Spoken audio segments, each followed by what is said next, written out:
because the likes of Charlie Newman even said things like, I feel really bad that I'm not able to see this feature because he had other things that he's like, I really can't make it out.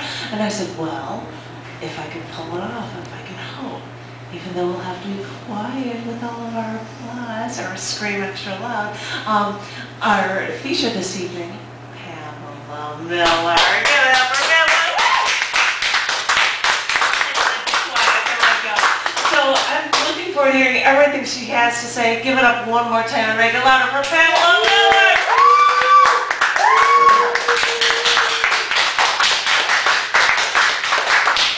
I'm myself for it. That's because you're awesome. Thank you, Janet, baby. Oh, let's see. Be prepared is not my motto. I'm going to start with a poem by the great Billy Collins from his book 9 Horses. This is kind of a belated Halloween poem, and it's got a sort of Bob Lawrence quality to it, so I'm going to try to read it in my Bob Lawrence voice. This is called The Country. I wondered about you when you told me never to leave a box of wooden strike-anywhere matches lying around the house because the mice might get into them and start a fire. But your face was absolutely straight when you twisted the lid down on the round tin where the matches, you said, are always stowed. Who could sleep that night? Who could whisk away the thought of the one unlikely mouse padding along a cold water pipe behind the floral wallpaper, gripping a single wooden match between the needles of his teeth? Who could not see him rounding a corner, the blue tips scratching against a rough-hewn beam, the sudden flare, and the creature, for one bright, shining moment, suddenly thrust ahead of his time. Now a fire starter, now a torchbearer in a forgotten ritual, little brown druid illuminating some ancient night. Who could fail to notice, lit up in the blazing insulation, the tiny looks of wonderment on the faces of his fellow mice, one-time inhabitants of what was once your house in the country? The great Billy Collins.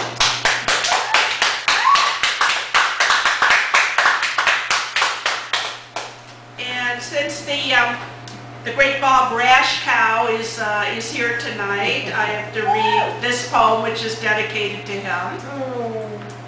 How to waste time looking things up on the internet. How to tie a tie. How to make it in America. How to get a girl to like you. How to kiss. How to get pregnant. How to get out of a bad relationship. How to get out of the doghouse. How to get out of a car without showing your knickers. How to be happy. How to become a vampire. How to become a model. How to become anorexic. How to be a good girlfriend. How to become a police officer. How to beat Counterfeit Island on Pop Tropica. How to sew a button. How to sell weed. How to seduce a man. How to set up a blog. How to use chopsticks. How to use a tampon. How to use a bidet. How to use 911. How to tell a girl you like her. How to tell if a girl is a virgin. How to tell if someone is lying. How to tell your parents you're pregnant. How to tell if a diamond is real. How to tell if your Intel-based Mac has a 32 or 64-bit processor. How to do a bibliography. How to do a backflip.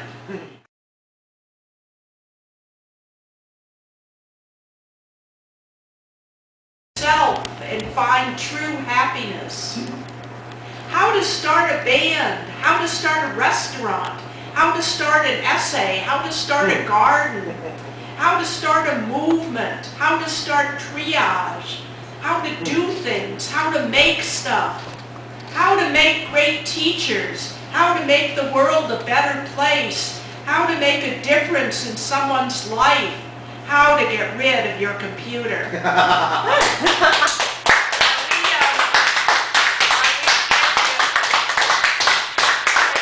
Are we having technical difficulties? The camera thing went out, and I'm really worried about that. But Oh dear. I will flail like a chicken if it goes out again, and I'll change Okay. batteries and see how it goes. Okay. Let's see, these next two poems are kind of revised versions of some older poems that have been kind of kicking around a while. Some people here may have heard them before in the old Wardy versions. This one is called On Our Honeymoon in New York City, My Husband Turns into Times Square. Our first night in the Big Apple, my husband's slumbering Midwestern arm snakes out through the hotel window, inflates to the size of a Macy's Parade Miss Piggy balloon sailing off down 6th Avenue. In the morning, his teeth are as big as the bathroom mirror, and emblazoned with flashing blue and gold lights, he attacks with a 5-foot toothbrush. Alarmed, I flee for a day of shopping, of picking at pasta and teensy trattorias.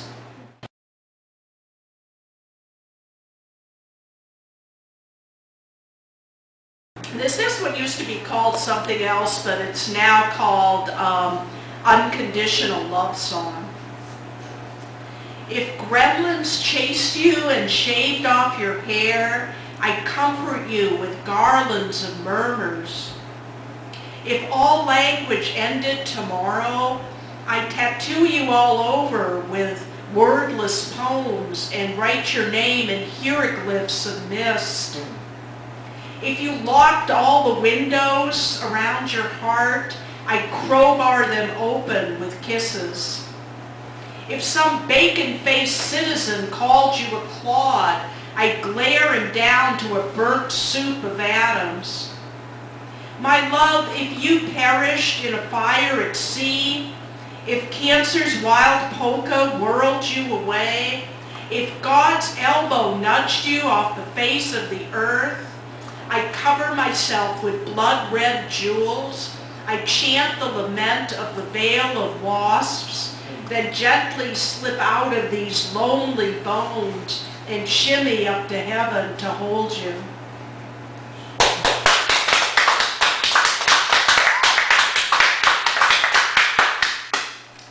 Thank you. These next two poems are more recent, and they're kind of more serious and personal than the kind of stuff I usually write. And they're both these short little poems that have big, long explanations that are longer than the poems, but sometimes that's necessary. So this first one is a formal poem. It's in a form called a triolet. I want to thank the great Tom Roby for turning me on to this form. He writes a lot of triolets. And it's kind of about how, you know, like most people here, I'm at the age where you start having trouble with some of those landmark birthdays, you know, the ones that are like the big something O. And when I was getting ready to turn 40, I was not ready for that at all, so I wrote all these poems to try to psych myself up for that. And then when I turned 50, I wrote a bunch of poems to try to convince myself that being 50 wasn't so bad. And next year I'm going to turn 60, so yeah. This is one of my attempts to try to somehow convince myself that being 60 won't be so bad. This is called Song to Myself at 60. At 60, I walk in boots of light. The years stream behind me like a comet's tail. My future's hidden on the other side of night.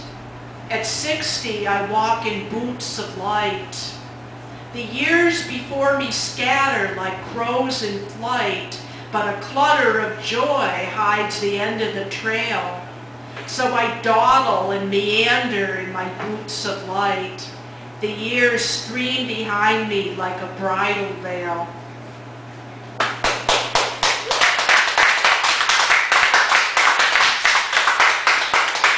And this one I wrote when I finally decided to give up looking for a job after being unemployed for a year and a half, and decided to see if I could make it on my own as a freelance writer, which I am now doing. And this poem is about how, the thing about being unemployed is that suddenly you don't have an identity anymore, and people say, oh, so what do you do? And you have to say, well, I used to do this. And a lot of people say, I'm in transition, which is this horrible, stupid euphemism for being unemployed. So this is... yeah.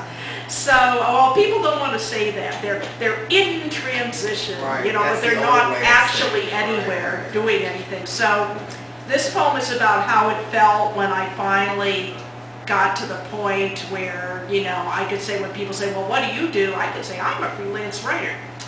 So this is called Sharon Starts Her Own Business After Being Downsized at 59. I am no longer a former caterpillar, plucked from the cozy meadowland my belly caressed for years, to thrash in the shapeless sack of transition, dangling from a dead branch by a thread. I've emerged as a rocketing swallowtail with nowhere to go but the sky. Look, Ma, no strings, just wings.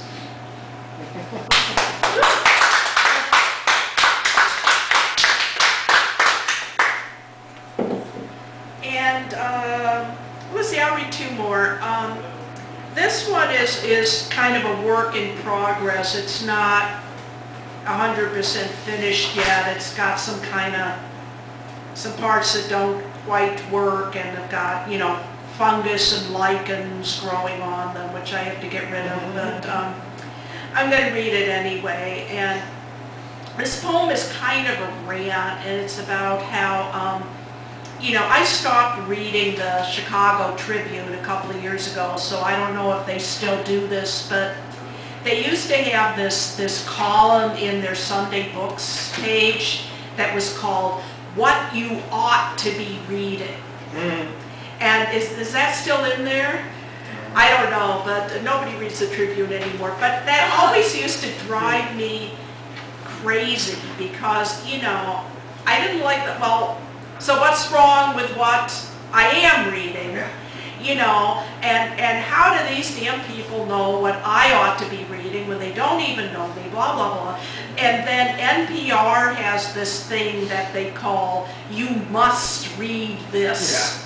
And again, that just really fries my bacon because, whatever happened to just recommending a book to someone? Instead, they have to order you to read it and make you feel like there's something wrong with you if you're not reading it. That was my experience with The Lovely Bones. I really did not get into that book at all, and everybody around me said, but you must read it. Oh, it's so great. You must be reading it. So this is called What You Ought to Be Reading. What I ought to be doing is folding this bonehead books page into an origami toad and then kicking it off the edge of the world. Columnists toot their saxophones of should. You should be wearing the sleazy pink pants of self-pity. You Janet Keifer should be falling in love with men as listless and bland as stale beer. The radio brays through bullhorns of must. Why aren't you reading this blowtorch of a book about the inner lives of telekinetic clamps? What do they know what I ought or not? I have never read Tea Leaves, Finnegan's Wake, or Snow White's old high school diaries. I never ever read the Bible, not even in Swedish. I read the novellas of feathery sway written by the wind and spring's first trees. What we ought to be asking, see, here's the other thing that drives me crazy about this, is that, you know, these guys are going around yelling at everybody, don't read this, read that, and there's so many other problems in the world that are so much more important, and the whole world is going to hell. You know, where are these people's priorities? Anyway, what we ought to be asking as the night grows chill and the stars' gold paint chips off is, why does no one bother to read the haiku of disarray? The warnings etched on disintegrating walls, the fan letters to oblivion we scrawl across our boarded up hearts.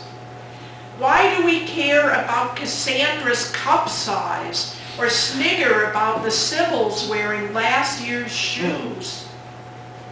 What we ought to be howling at the moon is, help us. The book of our lives is shrinking smaller and smaller. The pages so slick and flimsy they slip through our hands like sighs.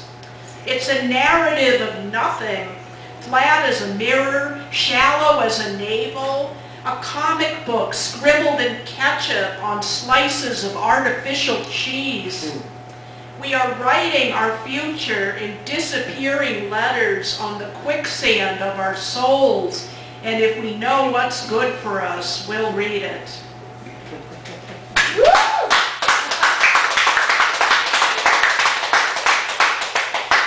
And I'll end with another belated Halloween poem because I didn't get to read at any of the Halloween open mics this year. Is there any image of me in there? Am I like a vampire with like no image on it? This is called The Dream I Had on the Last Night of the Year Before You Died. You were leaning against a wall, smoking a cigar made of bones. You walked down the street and each building you passed collapsed like a worn-out marriage. I kissed you and you tasted like Black Plague cake, like drinking poisoned wine in the catacombs. And I woke up and shook you and my hand went right through and kept going past the edge of the world. Thanks so much, everybody. All right.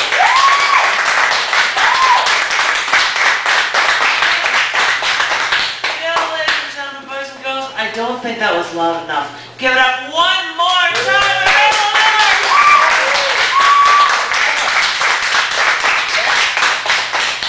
You're officially off. You got our seal of approval. I'm going to give a long list of upcoming features. If anybody wants to know anything about it, you can always go to chaoticarts.org/thecafe to get the details about the 2011 schedule. And next week, Judith Wicker. And actually, I got an email from her saying, am I on for next week? Am I on for next week? And I said, oh, you are so on for next week. So Judith Wicker's up next week on November 8th. And they're all at Chitty Shanty. And November 15th has Andrea Slack, who's a friend of Bill Yarrow's. That should be a really cool time with everybody there. And if nobody has anything going on the Tuesday before Thanksgiving, which seems like the lamest time of year to actually get together, but if anybody has anything, nothing going on, you can come and see a feature of poetry from myself. With music from blues musician John Yatko, and I'll also have video from the Ha Man of South Africa that's going to be going in there because he is so effing awesome. And he just had a few shows in Chicago, and he is Francois. And he is now, he just left Seattle, and I believe he's in Vancouver right now, if he actually looks at howmanworld.com. But I have video from him from his recordings in Chicago, which people probably missed out on. So I will have some of that to go with poetry for the Tuesday before Thanksgiving on the 22nd. 112211. I thought that was a cool. Judith Weicker next week? Yes, on the 8th. And then the week after that, November 29th, we've got conversational poetry with Tom Roby and Janine Ravisloot. Right. We've got Charlotte Hart on December 6th. We've got Elizabeth Jacobson. Oh, yeah, she just came in from New Mexico. Elizabeth Jacobson? Yes, and she's just coming in from New Mexico. Contingent, And I have no idea where she's from. I'm just looking at little notes here because I know that she's just coming in from New Mexico for this in December 13th. And no, there's actually one more, and I think it's going to be filmed. I don't have it scribbled down, so I am telling everybody to come here or always check out chaoticarts.org/thecafe for info. And you can get a podcast for this phenomenal feature that we just had, or you can see it on YouTube as well. And thank you all